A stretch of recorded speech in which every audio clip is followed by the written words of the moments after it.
Bueno, vamos a compartir la pantalla, vamos a dar inicio a nuestro tema del día de hoy. Primero que todo, saludando.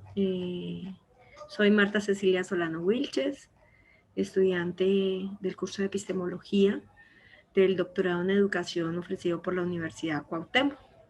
Es un gusto para mí acompañarlos en este tema. Nuevas formas de aprender y de investigar en materia educativa. Un tema que invita a la reflexión sobre la praxis educativa, sobre el quehacer del docente y las necesidades educativas actuales. Albert Einstein nos regala una frase que nos recuerda la importancia de no coartar la libertad. Lo maravilloso es que el ejercicio moderno de la enseñanza no haya ahogado por completo la sagrada curiosidad por investigar, pues es esta delicada plantita, además de estímulo, necesita esencialmente la libertad, sin la cual perece de modo inevitable. Aprender e investigar. La educación en el momento actual, estamos en una situación que nos invita totalmente a hacer una reflexión crítica, a una reconstrucción sobre su praxis, estrategias, objetivos y fines, en donde se busca generar procesos de enseñanza-aprendizaje sobre la ciencia y sobre el mundo natural, con múltiples medios y múltiples entornos de aprendizaje. Tenemos que considerar al estudiante como un ser individual, hacer un reconocimiento de que su forma de aprender es diferente y además de que como ser social debe estar hacia las demandas del mundo globalizado. Para hablar de las nuevas formas de cómo aprender y de investigar, creo que es importante tener en cuenta las inteligencias. En la actualidad los aspectos racionales y emocionales se interrelacionan entre sí y se considera que lo cognitivo debe configurar lo afectivo y asimismo al revés, es decir, debe ir en doble línea, lo afectivo debe configurar también lo cognitivo, en tal forma que cuando ambos se utilicen juntos, el proceso de aprendizaje se pueda construir con unas bases más firmes. Es fundamental relacionar las emociones con las inteligencias múltiples de Gartner. En esta teoría de las inteligencias múltiples, pues todos los seres humanos poseemos las inteligencias, pero cada una de ellas se manifiesta de una manera diferente para cada individuo, para cada persona. Se establecen 8 tipos de inteligencia. Tenemos la visual espacial, la lingüística verbal, la lógica matemática, la kinestésica corporal, la musical, la interpersonal, la naturalista y la intrapersonal, que se relaciona con la inteligencia emocional. La inteligencia se considera como una destreza que se puede desarrollar y en cada campo se demanda un aspecto distinto de la inteligencia. Así el surgimiento de la inteligencia emocional propuesta por Goleman tiene como base el carácter multifactorial de las inteligencias, es decir, de las inteligencias múltiples. Entonces, en esa inteligencia emocional hablamos de la autoconciencia, de la autorregulación, de la empatía y de las habilidades sociales.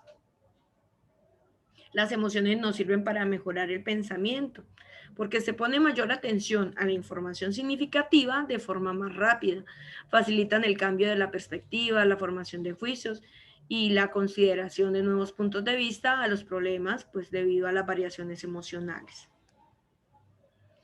Otro elemento fundamental que debemos tener en cuenta son los ritmos y estilos de aprendizaje. Los ritmos de aprendizaje los podemos definir como esa capacidad que tiene un individuo para aprender, bien sea de forma rápida, moderada o lenta, los contenidos, los conocimientos, para adquirir todo aquello que absorbe de su mundo exterior. Tienen especial vinculación con factores como la edad, como la madurez psicológica, la condición neurológica, la motivación y preparación previa, el dominio cognitivo de estrategias, el uso de inteligencias múltiples, la estimulación hemisférica cerebral y fundamental también la nutrición. Todos tenemos diferentes ritmos de aprendizaje, todos, eh, que pueden ser considerados de acuerdo a los estándares que se manejan en cuanto al nivel que deben tener. Entonces, por ejemplo, hablamos de que el ritmo de aprendizaje es lento cuando tenemos problemas de nivel de memoria, cuando hay una baja capacidad de atención, a estímulos verbales o de expresión. Además, cuando tenemos dificultades para evocar recuerdos, recuperar aquella información que hemos aprendido, y aunque pues, se presenta dentro de los parámetros comprendidos para la edad de la persona, tienen una inmadurez en el área cognitiva o verbal, lo que provocaría una lentitud para aprender.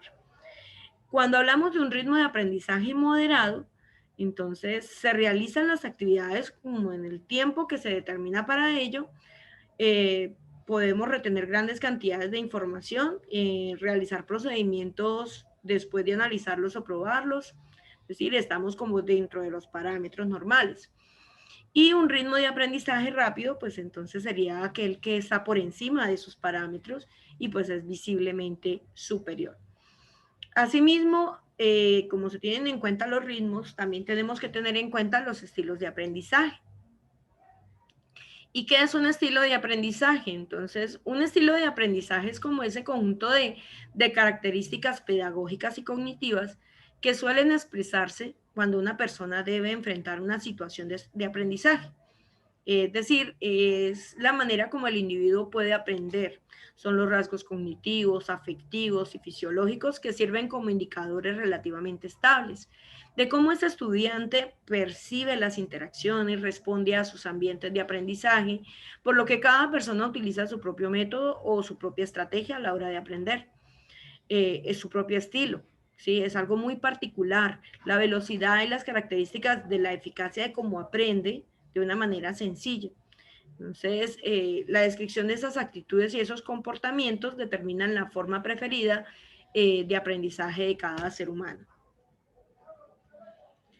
Se cree que la mayoría de las personas tiene su propio método particular de interacción, de aceptación y proceso de estímulos e información.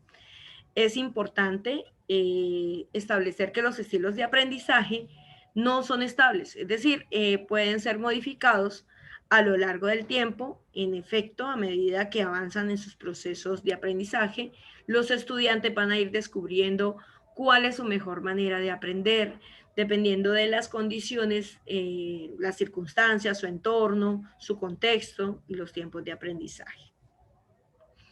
Se presentan varios estilos, hay unos modelos fundamentales que han servido a través de la historia del tiempo, donde ahí consideramos varios, como son los modelos de los cuadrantes cerebrales de Herman, los de Fader y Silverman, el modelo de Kolk, que fue bastante, es todavía bastante importante, de programación neurolingüística, que también todavía estamos en ese proceso de abordaje, el modelo de los hemisferios cerebrales y el modelo de las inteligencias múltiples de Gardner, que pues tiene mucha relevancia. Asimismo, otro elemento fundamental son las metodologías del proceso o de la praxis educativa. Las instituciones educativas día a día utilizan nuevas metodologías, es decir, estamos siempre en ese proceso de transformación, buscando que nuestros procesos de enseñanza-aprendizaje se fundamenten en el contexto real que tiene el estudiante. Entonces, esas metodologías son centradas en el estudiante, es decir, queremos la consecución de objetivos curriculares desde diseños que sean inclusivos y que sean aplicables en el aula. La fortaleza de estas metodologías activas residen principalmente en que su atractivo para el estudiante es su fácil combinación entre ellas, es decir, que podemos utilizar diversas estrategias o diversos métodos al mismo tiempo en nuestra praxis. Además de que pues, se utilizan las TIC, las tecnologías de la información y la comunicación, como un recurso. La toma de conciencia y reflexión con el entorno, la colaboración con otros personas, con otros estudiantes, el aprendizaje autónomo, la flexibilidad y la versatilidad y sobre todo el ajuste en el desarrollo de competencias del estudiante. Entonces, dentro de las metodologías activas tenemos el visual thinking, el flipped classroom, la gamificación, el diseño, aprendizaje basado en servicio, basado en problemas y retos, la escuela de conocimiento de Kunstkamp Post-Holland, el aprendizaje basado en proyectos, colaborativo, aprendizaje cooperativo, portafolio, ambientes y rincones. Es decir, no se utilizan todas al mismo tiempo, pero sí se puede hacer combinación de estas metodologías en el aula y eso también nos aporta una gran riqueza para la construcción, la apropiación y el fortalecimiento de los conocimientos de nuestros estudiantes, así como el desarrollo de sus competencias y habilidades. Y para esto, no menos importante, está la creación de su propio entorno personal del aprendizaje. Es decir, cuando hablamos, generalmente se hablaba antes de lo que eran los hábitos de estudio. Bueno, yo creo que todo eso está inmerso en este mismo proceso. Es decir, yo creo mi propio entorno de aprendizaje cuando entiendo y comprendo que debo organizarme para aprender. Debo saber buscar información, debo hacer uso de las diferentes herramientas, debo conectarme con otros para construir conocimiento, pero sobre todo debo estar también en un entorno que sea agradable, que sea limpio, que sea apto para que yo pueda desarrollar ese aprendizaje. Un entorno personal de aprendizaje es un conjunto, o bueno, son varios elementos, recursos, actividades, fuentes de información, servicios y dispositivos que son utilizados para que el estudiante gestione su propio aprendizaje. Aunque se consideraría como que nace de la tecnología, es importante que esto también se desarrolle en la forma pedagógica. Entonces, es una forma como de mediar el uso de las TIC con los espacios de aprendizaje formal e informal. Entonces, estos entornos tienen tres elementos importantes, que son las fuentes de información que nos permiten desarrollar el pensamiento crítico, las herramientas digitales que desarrollan las competencias digitales y las redes de aprendizaje, personales de aprendizaje que nos hacen formación de la inteligencia colectiva. O sea, hacemos una construcción de conocimiento con el otro. En conclusión, considero que actualmente estamos transitando por unos cambios agigantados que nos exigen y a la vez nos permiten, nos invitan a no enseñar como se enseñaba antes. Eh, la transmisión de conocimiento no es la tarea del docente. El docente no transmite, el docente construye. El docente invita a que su estudiante indague hacia su propio conocimiento, que experimente, que viva para que pueda construir. Ahí sí, hay conocimientos que son base, que ya están de pronto en el medio, en el entorno, pero entonces también es la invitación a que el docente le colabore a su estudiante, sea un facilitador de aprendizaje para que él tome eso que ya está y también lo aplique en su entorno, lo aplique en su medio, a través de diferentes estrategias pedagógicas. También pues invitándolo a que construya su propio entorno de aprendizaje en el uso adecuado del tiempo, en su automotivación, en el desarrollo de procesos metacognitivos, y pues es un reto que debe considerarse dentro de la praxis educativa, porque pues igual debemos articularlo con todo lo que se nos viene en este momento, en la actualidad, las nuevas pedagogías, la formación, la conectividad, el acceso a diferentes herramientas digitales, aplicaciones que pueden mejorar nuestra praxis y que pueden fortalecer y darle una mayor oportunidad de aprendizaje a nuestros estudiantes. Este es nuestro tema o abordaje del día de hoy.